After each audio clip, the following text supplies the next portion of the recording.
하나님 말씀 열왕기상 2장 10절에서 12절입니다. 오늘 여타 다른 목요기도회와는 조금 다르게 두 가지가 아니라 오늘 한 가지로 말씀을 전합니다. 여러분들 좀 비교적 일찍 마칠 것인데 많은 기도 속에 여러분들 오늘 밤을 지새기를 바랍니다.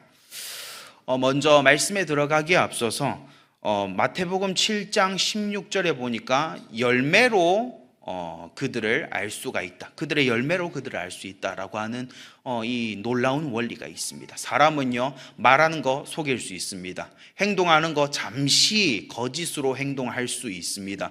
얼마든지 그 세월을 또 작심하면 늘릴 수가 있지요. 그러나 그 남긴 발자취, 그 끝내 꺼내놓은 열매라고 하는 것은 절대 진실을 숨길 수가 없습니다. 열매로 그들을 안다라고 하는 것, 이것은 성경이 말해주는 삶을 사기당하지 아니하는 일체의 비결에 해당합니다. 우리는 우리 스스로가 거듭난 자임을 확인을 해야 합니다. 먼저 확인하기에 두 가지를 서론으로 말씀을 드리는데, 첫 번째, 거듭난 자는 말씀에 대한 태도가 다릅니다. 하나님 말씀에 대한 태도가 달라요. 제가 좌파를 싫어합니다.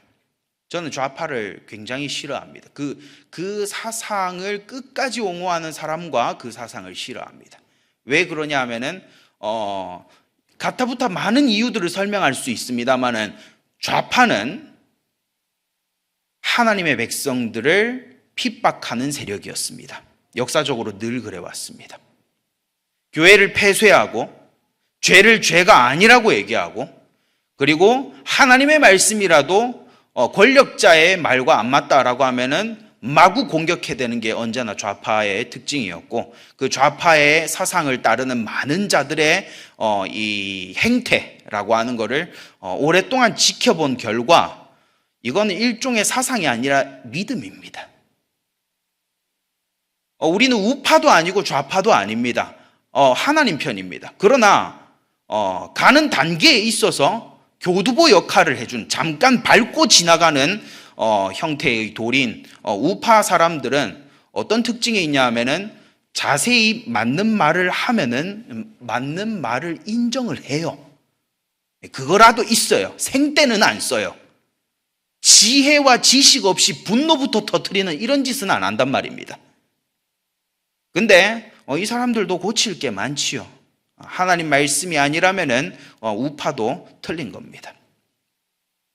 근데 좌파를 싫어하는 이유가 무엇이냐 하면은, 이 사람들은 뭔가 바른 소리를 해도 발작을 하면서 싫어하고 교회를 뛰쳐나갑니다.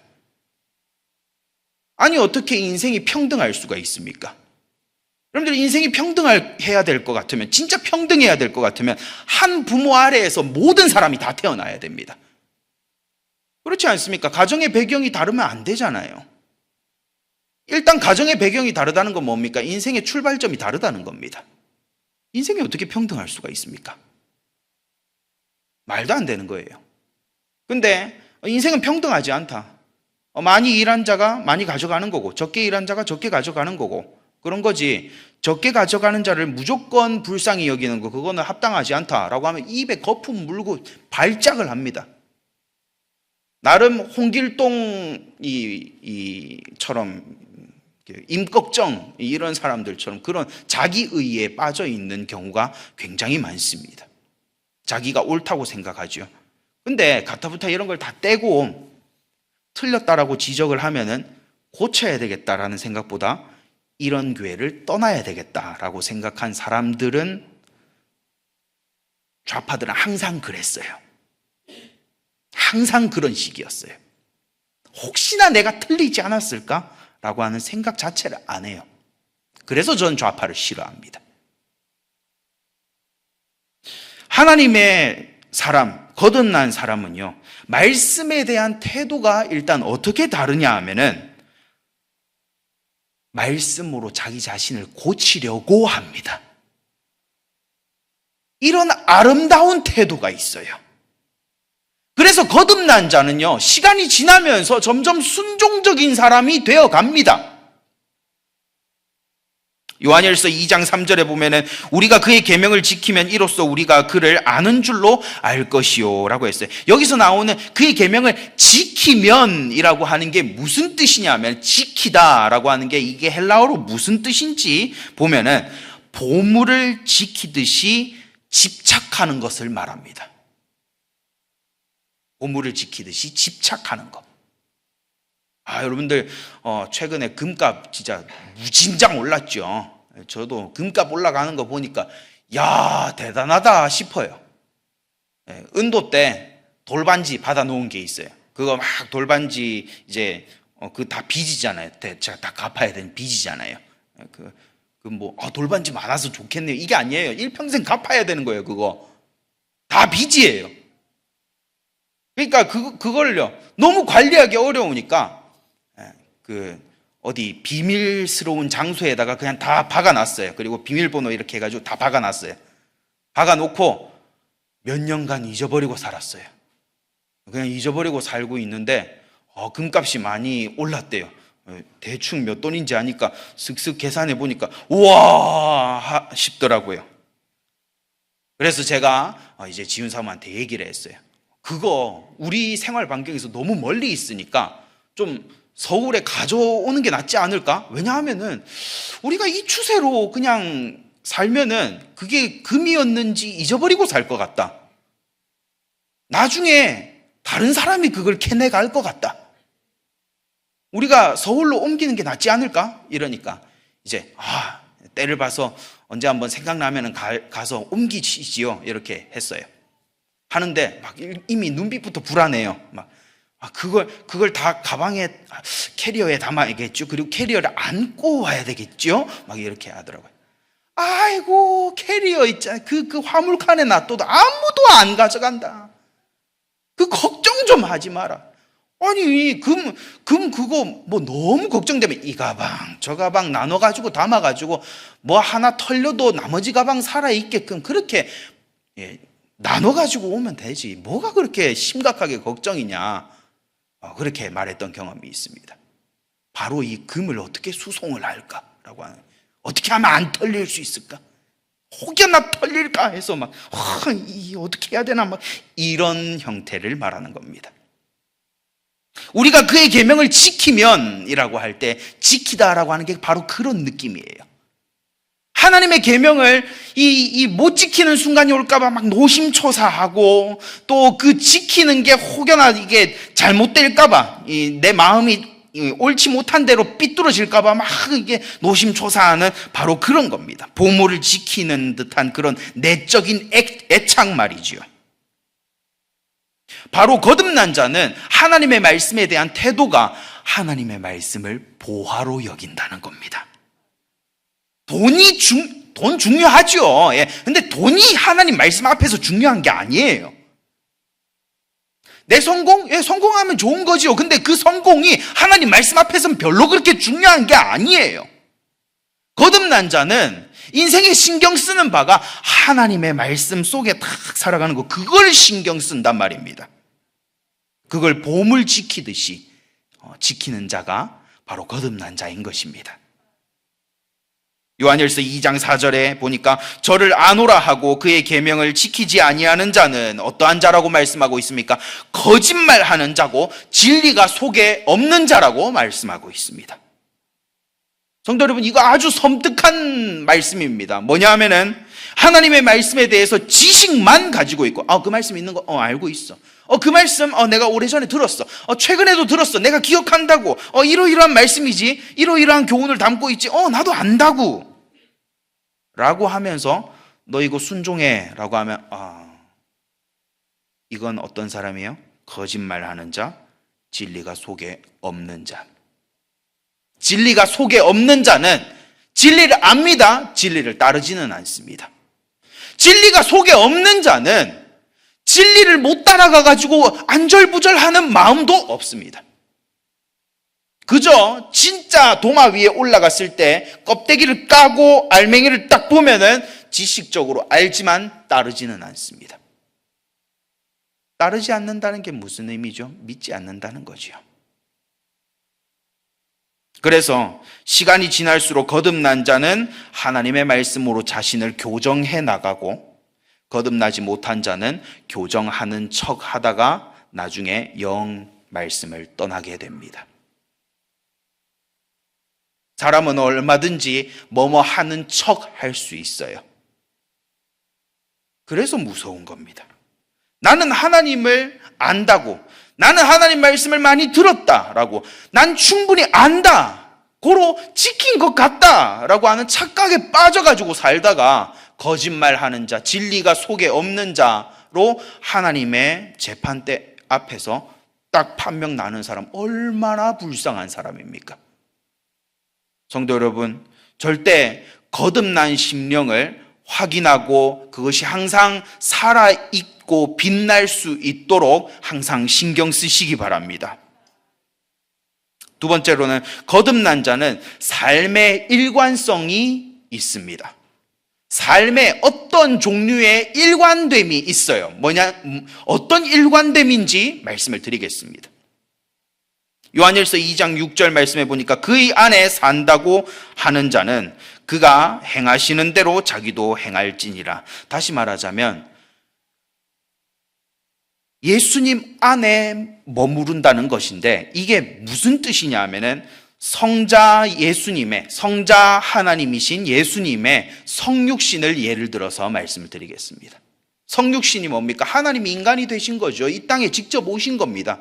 왕께서 행차하신 거예요. 뭘 위해서요? 우리를 구원하시기 위하여 직접 행차하신 거예요. 구원자로요. 그것 자체가 엄청나게 낮아지셔가지고 섬기려고 오신 거죠. 예수님은 섬김을 받으려고 오신 게 아니라 도리어 섬기려 하고 자기 목숨을 많은 사람의 대속물로 주기 위하여 이 땅에 오셨다라고 사복음서에서 기록을 하고 있어요. 바로 그 낮아지심과 섬기신 주님을 믿는 믿음 안에서 산다는 것인데, 그럼 이 믿는 믿음 안에서 사는 자는 어떠한 과정을 통해서 어떤 방향으로 일관성 있게 쭉 고쳐져 나가는지 예를 들어서 말씀을 드리겠습니다. 첫 번째, 섬김을 받으면서 교회에 입장합니다. 새가족? 새가족이 대표적인 케이스죠. 많은 섬김을 어떻게 받습니까? 여기 와서 앉으세요. 새가족반 등록은 여차저차 합니다. 또 기도회가 이렇게 있습니다. 훈련은 이렇게 있습니다. 또 위하여 기도해주고 오면 환대해주고 예배 시간에 같이 앉아주고, 이런 온갖 섬김을 다 받으면서 무슨 왕처럼 입장합니다, 교회에. 그리고 두 번째, 이 주변의 사람들이 도대체 왜 이렇게 섬기는지를 말씀을 통해서 점점 듣게 됩니다. 세 번째, 이 예수님이 어떻게 섬기셨는지, 이 예수님의 섬기심에 감동하게 돼요. 이 낮아지셔서, 천지를 창조하신 하나님께서 인간이 되셔서 우리를 대신해서 십자가에서 죽으시고 우리 하등 쓸데없는 우리 죄인을 하나님의 백성으로 거두어 주셨다라고 하는 이 놀라운 섬김에 감격하게 됩니다. 그리고 네 번째, 섬김 받는 것을 낮게 여기고 있는 자기의 원래의 생각과 두 번째로 생긴 이 본성이 충돌합니다. 섬김을 받는 것이 낫다라고 여기는 내 원래의 본성과 내 주께서 그렇게 섬기셨으니 나도 섬기는 삶을 살고 싶다라고 하는 새로운 본성이 충돌합니다. 같이 비비고 문대고 싸우고 엎치락 뒤치락 난리가 벌어져요. 여기서 겉으로 나타나는 것은 어느 날에는 섬겼다가 어느 날에는 안 섬기다가 이렇게 왔다 갔다 하는 모습이 보입니다. 다섯 번째로는 섬기는 것 자체를 슬슬 즐겁게 여기기 시작합니다. 우리 주님을 닮아가고 우리 주님께서 먼저 가신 길을 쭉 따라가는 그 즐거움에 흠뻑 젖어들게 된다는 거예요. 마지막으로는 이제 섬기는 체질이 되고 이 섬김을 비웃는 자들 또한 포용하게 사람이 바뀌게 됩니다. 이런 식으로 주 안에 머무르는 자로서 주를 닮아서 쭉 가는 일관성을 가지게 된다는 겁니다. 그래서 거듭난 자는 시간이 지나도 같은 방향으로 계속 달려가요. 이걸 좀 있는 말로 성화라고 합니다. 제가 이렇게 장황하게 설명했지만 이거는 바로 성화입니다. 성화. 그래서 거듭난 자는 달려가는, 계속해서 쭉 진행되는 성화 속에서 살아간다는 것입니다.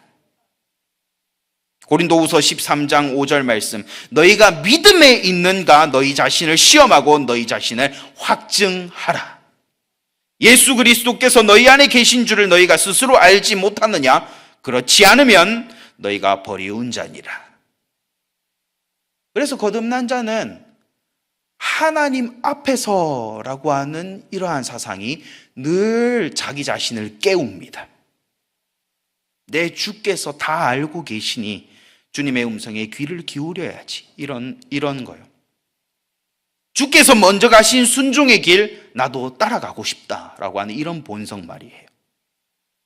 성도 여러분, 거듭났는지 안 거듭났는지 스스로를 점검하시고 약간이라도 의심스럽다면은 우리 주 예수 그리스도를 다시 생각하고 다시 받아들이고 정말 인생의 주인으로 모시게 되시기를 바랍니다.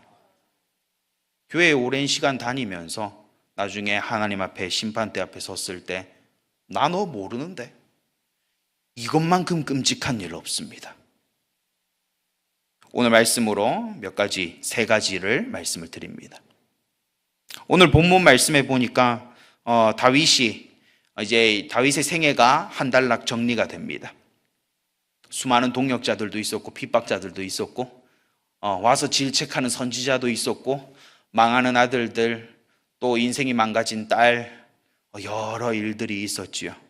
이 속에서 우리가 세 가지 교훈을 오늘 받고자 합니다. 이 각각 세 가지 교훈은 여러분들이 오늘 기도해야 되는 내용이기도 합니다. 그 첫 번째는 바로 지내놓고 보면 역경은 하나님을 가까이 할 기회였다는 겁니다.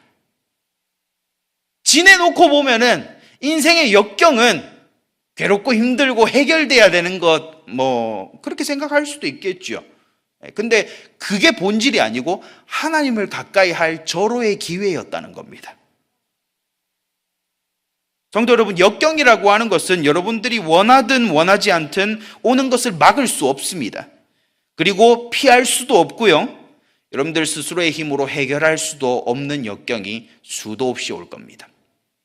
그렇다면은 그걸 붙들고 눈물을 흘리는 게 정답이겠습니까? 내 정신이 돌아버릴 것 같다. 이게 정답이겠습니까? 아니면은 다른 방법으로 이걸 바라봐야 될까요? 다른 방법으로 바라봐야죠. 하나님과 같이 이 역경을 겪으면은 놀라운 인생의 추억이 쌓이게 된다는 겁니다. 하나님과 같이. 다윗의 생애를 보세요. 얼마나 역경이 많았습니까? 그러나 하나님과 같이 겪으니까 무슨 고백이 터져 나옵니까? 여호와는 나의 목자시니 내가 부족함이 없으리로다. 그가 나를 언제나 푸른 초장에 누이시며 쉴 만한 물가로 인도하셨다. 그의 선하심과 인자하심이 정녕 나를 쫓아다닐 것이니 내가 여호와의 집에 영원히 거할 것이다. 이 사람의 고백 속에는 뭐가 들어있습니까? 잘 되는 거요? 승리요? 달콤한 거요? 누리는 거요? 없습니다. 하나님을 그냥 즐거워하고 있는 거예요. 하나님과 함께가 좋은 거예요. 여러분들 이거를 짧은 단어로 뭐라고 얘기합니까? 사랑.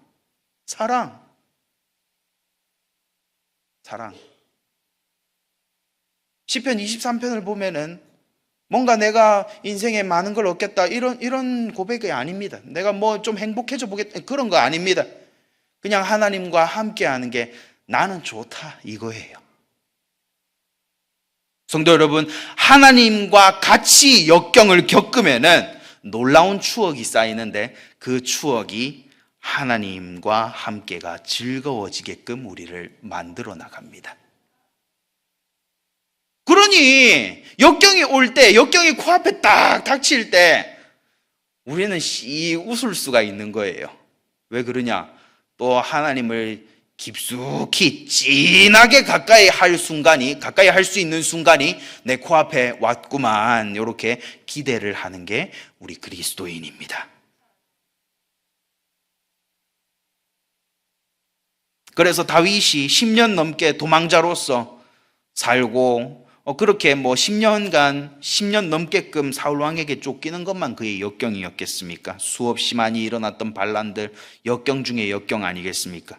근데 여기서 이제 나온 엑기스가 나의 평생에 선하심과 인자하심이 정녕 나를 따르니, 이게 시편 23편 6절에 나오는 고백이거든요. 주의 선하심과 인자하심이 정녕 나를 추격할 것이다 라고 표현이 되어 있습니다.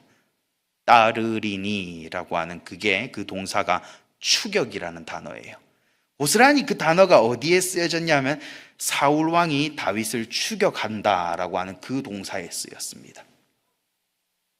그러니까 다윗은 사울 왕이 막 추격해서 오는 것 같지만은 사울 왕만 보인 게 아니라 사울 왕과 함께 같이 하나님의 인자하심과 선하심을 들고 쫓아오는 하나님의 모습도 같이 겪었다는 거예요. 그러니까 역경을 하나님과 함께 지냈다는 겁니다. 그러니까 이런 고백이 나오는 거예요. 내가 여호와의 집에 영원히 거하리로다. 하나님과 함께 하고 싶은 거예요. 이제 천국이 너무 기대가 되는 거예요. 인생을 살면서 하나님을 어떻게 맛봤냐 하면은 예고편처럼 잠깐 맛봤는데 너무 좋은 거예요. 그러니까 하나님과 함께하는, 여호와의 집에 딱 거하는 그 순간이 너무 기다려지고 막 희열이 막 눈앞에 다가오고 있는 거예요. 죽음이 다가오고 있는 게 아니라 대희열의 순간이 다가오고 있는 거예요. 다윗은 그래서 이렇게 고백하는 겁니다. 하나님은 나를 따라오시며 선한 결과를 언제나 내셨고, 동력자로 둘러주시고 사명을 내려주시고 선지자를 보내주시고 사무엘하 7장에 나오는 영원한 언약으로 나의 후손을 보장해 주시고 또 메시아 언약을 주셨으니, 그런 하나님을 겪는 생애를 내가 한번 잠깐 맛보니 하나님의 품에 영원히 살련다라고 하는 바로 그런 고백입니다. 성도 여러분, 하나님께서 지상에 왜 여러분들을 살아가게 하셔서 하나님을 겪게끔 또 역경 속에 살게끔 하셨는지 이제 이해가 됩니까? 하나님의 선하심과 인자하심이 어떤지를 맛보는 생애가 돼야 된다는 거예요. 네. 얼마나 하나님께서 함께하여 주시는 인생이 된다면 신나고 즐겁겠습니까? 그래서 큰 첫 번째는 지내놓고 보면 역경은 하나님을 가까이 할 좋은 기회가 된다는 겁니다. 그 두 번째, 하나님은 성공한 자를 기억하시는 하나님이 아니라 중심이 변치 않는 자를 기억하시는 하나님이십니다. 중심이 변하지 않는 자를 하나님은 기억해 주세요. 인생을 얼마만큼 길게 살았냐, 얼마만큼 높은 자리에서 유지되며 그 자리를 누리며 그렇게 떵떵거리면서 살았냐, 그런 인간적인 성공 기준으로 사람을 기억하지 않으십니다. 오늘 기도회에 두 사람을 비교해서 여러분들에게 말씀을 드릴 텐데, 그 이름은 여러분들 자주 들었을 겁니다. 요나단과 요압입니다. 요나단은 하나님 거역이 일상이던 사울의 가문에 태어난 왕자입니다. 그런데 그는 어떤 생애를 살았냐 하면 자신의 미래는 뭐예요? 왕자면은 왕이 되는 게 왕자의 미래예요. 왕이 되지 못하면은 왕자는 좀 입장이 굉장히 난처해집니다. 그런데 자기 자신의 미래, 왕이 돼야 되는 그 자기 자신의 미래를 하나님의 뜻은 뭐예요? 다윗을 하나님께서 왕으로 선정하셨어요. 그걸 순종하려면 자기는 뭐 어떻게 해야 돼요? 자기의 미래를 포기해야 되는 거예요. 포기해야 되는 거예요. 왕자가 왕이 되는 것을 포기한다고요? 인생을 포기하는 겁니다, 그거는. 여러분들 정치권 얘기 잘 아시지 않습니까? 왕이 되지 못한 왕자의 결말은 뭡니까? 죽음입니다. 지가 죽어야 된다는 거예요. 근데 그걸 알면서도 다윗을 지지하고 다윗을 보호하고, 왜 그랬습니까? 다윗 위에 있는 상전에게 순복했던 겁니다. 다윗이 훌륭해서? 아닙니다. 다윗이랑 친해서? 그것도 본질이 아닙니다. 다윗 위에 있는 상전이신 하나님을 사랑함으로 자기의 생애를 포기한 겁니다. 주의 뜻이 하늘에서 이루어진 것과 같이 땅에서도 이루어지이다. 주기도문에 있는 그게 요나단의 믿음이었어요. 요나단의 변치 않는 마음이었어요. 그는 길보아산 전투에서 죽었어요. 블레셋 사람들의 칼에 의해 가지고 처참하게 찔려서 죽었습니다. 젊은 날에 말이죠. 왕자 신분인데. 그러나 하나님은 요나단의 후손을 보존시켜 주시고, 요나단의 후손을 나중에 많은 용사들이 일어나게 하여 주시는 것으로서 하나님이 그 요나단의 생애를 얼마나 총애하셨는지가 드러나게 됩니다. 나중에요. 반면에 요압은 어떻습니까? 다윗과 오랜 세월 호흡을 맞춰온 군대 장관입니다. 지위도 높고요. 많은 장수들이 그를 따르고 있고요. 많은 병사들이 그를 신임하고 있습니다. 그러나 요압은 그 중심이 처음에는 어떤 이유 때문에 동력을 시작했는지는 정확히는 모르겠지만은 중간에 변질된 것은 사실입니다. 다른 것에 미쳐 있었던 것 또한 사실입니다. 그건 바로 자기 유익이지요. 자기 유익.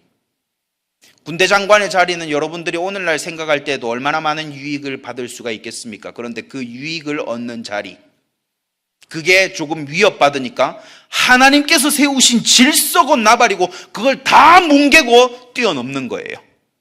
아브넬, 다윗이 환대했지요. 아브넬 돌아가고 있는데 따라가가지고 죽여버립니다. 아마사 용서하고 막 다시 군대 장관으로 드리려고 하지요. 그런데 아마사도 죽여버립니다. 나중에 아도니아 반역에 이제 가담을 합니다. 요압이. 이게 자기 본질이 아니고 뭡니까? 본질이지요.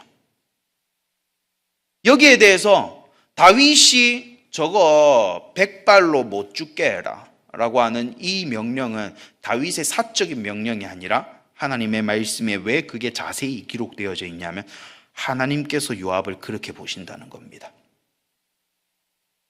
저거 곱게 못 죽는다라고 하는 거. 그래서 하나님께서 귀하게 보시는 인생은 성공한 인생, 오랫동안 살아남은 인생, 이런 게 아니에요. 중심이 변하지 않은 인생. 성도 여러분, 오늘 기도하셔야 됩니다. 얼마나 많은 인생들이 처음에는 동력하다가, 처음에는 믿음을 결단하다가, 처음에는 맹세에 성실하다가 시간이 지나면서 개차반으로 구는 인생이 얼마나 많았는데요. 요압이라고 똑바르게 안 하고 싶었겠습니까? 몇십 년 뒤에 나 반란해야지 이런 생각을 했겠습니까? 아니죠. 다윗이 박수 받으면서 세워지는 순간에 같이 박수 치고 좋아했겠지요.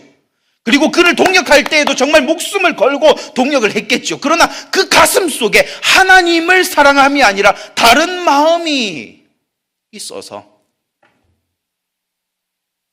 그렇게 된 겁니다. 중심이 변하지 않는 자가 된다고 하는 건 내 결단으로 되는 게 아니에요. 하나님께 매일 기도해야 되는 내용입니다. 오늘 여러분들의 중심을 뭘로 다졌습니까? 아침에 일어나서 뭘 생각하셨고, 점심을 먹으면서 무슨 마음을 딱 먹었으며, 무엇을 보고 어디에 영향을 받으셨습니까? 당신은 지금 요압이 되어가고 있습니까? 아니면 요나단과 같은 결단을 매일매일 기도하며 새롭게 다지고 있습니까?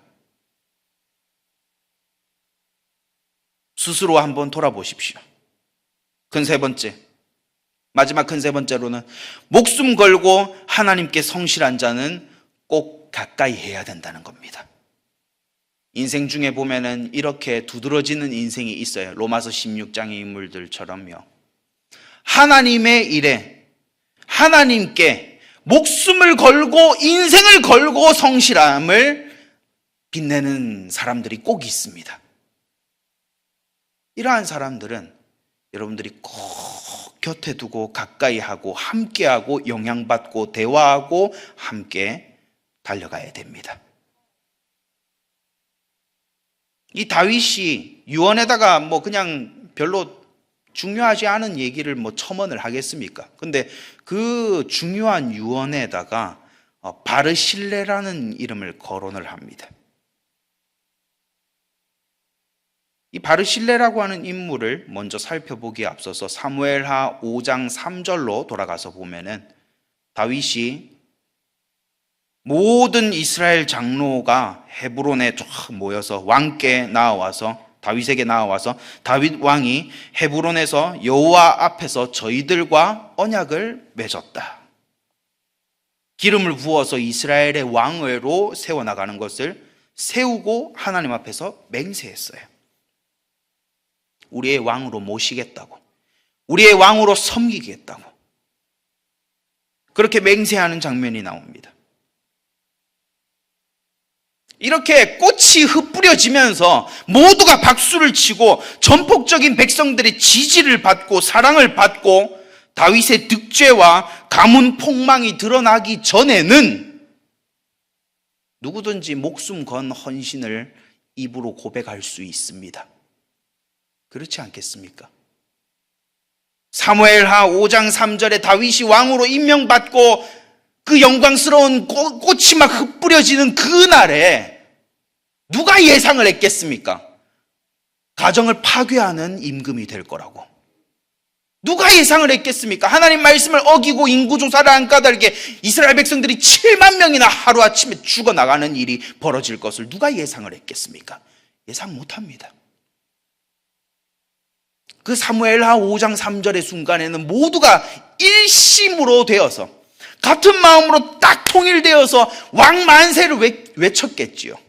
하나님께 맹세한 것을 우리가 평생 지키겠습니다 라고 하는 웅장한 마음으로 일평생을 살아갈 것이라고 결단을 나름 다 했겠지요. 표시도 다 했겠지요. 그런 날에는 누구든지 할 수 있습니다. 그러나 밧세바와 간음하고 그걸 덮기 위해서 우리아를 야비하게 죽여버리고 나단 선지자가 와서 저주를 선언하는데 그 저주와 반대되게끔 하나님께 식음을 전폐하고 기도하고, 하나님은 아이가 죽을 거라고 했는데 아이를 살려달라고 말씀과 안 맞는 걸 계속 기도하고 앉아있고, 그리고 그 뒤에 보니까 다윗의 아들들이 간음에다가 살인에다가 반역에다가 그리고 그러다가 죽어요. 아주 지저분하기 짝이 없는 장면들을 이스라엘 백성들이 보게 되지요. 아주 지저분한 장면. 왕으로 임명받을 때의 그 영광스럽고 아름답고 박수받는 그 장면이 너무나 무색하리만큼 아주 지저분한 것들을 많이 봅니다. 다윗이 천사가 아니었고 다윗은 완벽하지 않았고 내가 섬겨야만 하는, 내가 맹세한 이 대상이 너무 지저분해 보여요. 정작 이런 꼬라지를 보게 되면은 사람은 실망하고 낙심하고 하나님 앞에 한 맹세고 나발이고 불성실한 쪽으로 선택을 해서 갑니다. 그 증거, 압살롬의 반역일 때 압도적인 다수가 압살롬 편에 섭니다. 백성들의 심리가 뭐였겠습니까? 다윗은 지가 득죄한 것 때문에 암논이 그 지랄을 떨어도 그냥 가만히 있었나 보지. 근데 압살롬 보니까 야, 이게 사람이 의로워. 자기 이 형제, 여형제가 이 불의한 일을 당하니까 가서 보복도 하고 이렇게 사람이 의로움을 세울 줄 알고 말이지. 사이다야, 사이다. 그리고 보니까 또 잘생겼어요. 그리고 또 보니까 우리를 한 명 한 명 또 살펴줘요. 마음이 얼마나 따뜻한지. 그렇게 해가지고 다 다 넘어갑니다. 뭘 저버리고요? 하나님 앞에 맹세한 거 저버리고. 그렇게 이스라엘 백성들 싹 다 넘어갈 때에도 바르실레는 드러나지 않습니다. 그리고 왕이 무슨 거짓골로 쫓겨 다닐 때, 이제 이 압살롬이 훨씬 더 이제 그냥 기정사실이죠, 왕인 게. 그런 상황일 때 다윗이 완전 막 다윗의 사람들하고 그냥 겨우 피해 다니는 그 정도 수준에 있을 때 다윗을 먹여 살리고 다윗의 사람들도 먹여 살립니다. 이게 뭘 뜻하겠습니까? 압살롬 눈밖에 날 짓을 사서 하고 앉아 있는 거예요. 바르실레는 그냥 시대를 역행한 게 아니에요. 나 시대에 역행해야지, 나는 특별한 사람이니까. 이게 아니에요. 하나님께 맹세한 것을 가장 지키기 어려울 때, 아무도 안 지키는 아주 지저분한 순간을 볼 때 그는 하나님께 맹세한 것, 다시 말하자면 하나님께 성실했던 겁니다. 하나님께서 이 바르실레를 왜 우리에게 지금 말씀을 주실까요? 위기의 때가 이르지 않으면 모두가 똑같이, 모두가 다 나는 맹세 잘 지킬 거라고, 나는 이 맹세를 위해서 살 거라고, 그렇게 말하는 건 쉽습니다. 근데 아주 인간의 밑바닥을 보고 지저분한 일들이 마구 연쇄적으로 터질 때에는 글쎄요, 바르실레처럼 행동한 사람이 다수였나요? 성도 여러분, 하나님의 의도는 간단합니다. 바르실레와 같은 이러한 사람들과 함께하라는 것입니다. 의인의 회중에 들어야 되는 거예요. 바르실레는 위기의 때에 왕을 도왔음이 사무엘하 17장에서 드러납니다. 맹세를 따랐지 시대적인 흐름을 따르지 않았던 사람입니다. 시대적인 흐름은 누굽니까? 압살롬을 지지하는 게 시대적인 흐름입니다.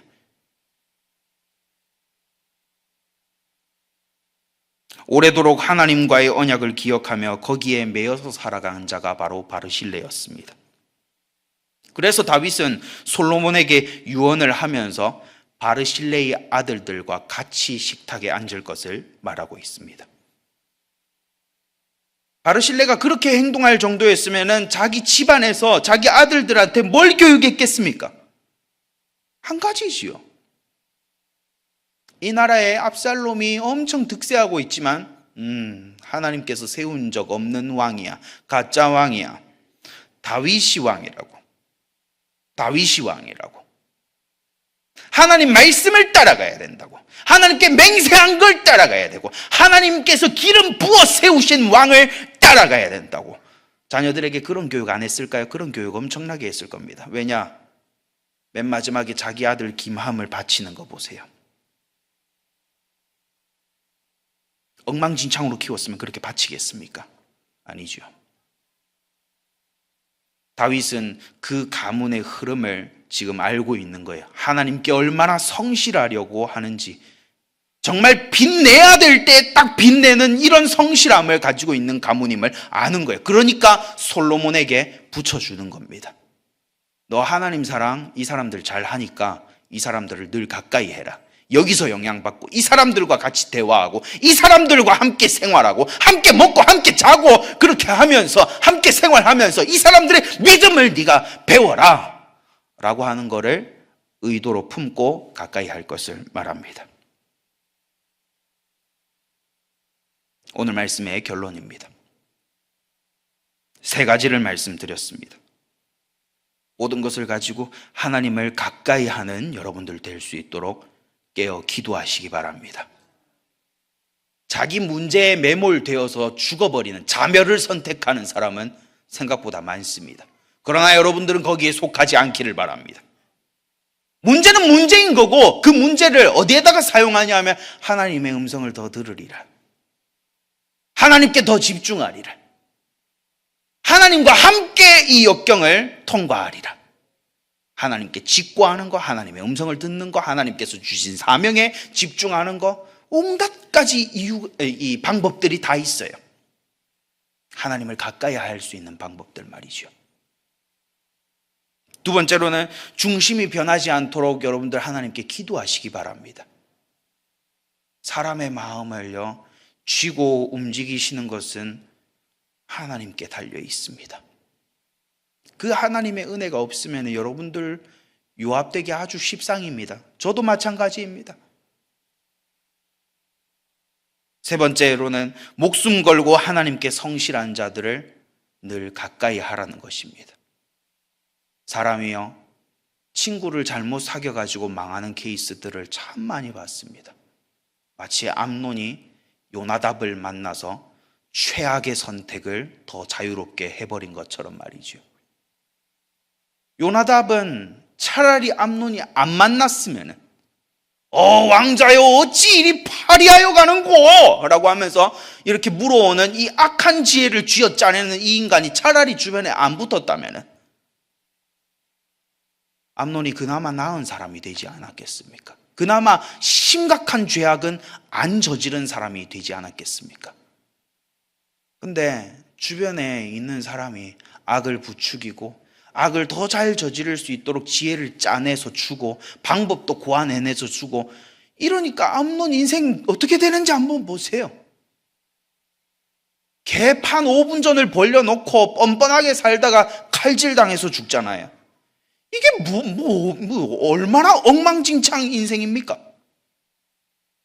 찬송가에도 이런 내용이 있습니다. 내 친구를 삼가 잘 선택하고 하나님께 성실한 자들을 신우로 선택하시기 바랍니다. 교회를 나가도 이단에 빠져도 뭔 짓을 해도 관계를 유지하는 수도권 서울에 계신 성도 여러분, 잘라내야 되는 건 잘라내야 됩니다.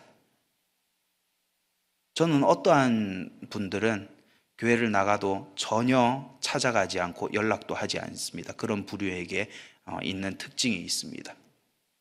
그런 분들에게는 전혀 연락 안 합니다. 그러나 목숨 걸고 하나님께 성실한 자는 정말 마음을 다해 좋아하고 또 때로는 위기 순간에 권면해주고 또 위하여 기도하고 그렇게 합니다. 여러분들 가까이 할 자와 가까이 하지 말아야 될 자를 잘 생각해서 분별할 수 있어야 됩니다. 오늘 말씀을 들으면서 여러분들에게 분별력이 생긴 줄로 믿습니다.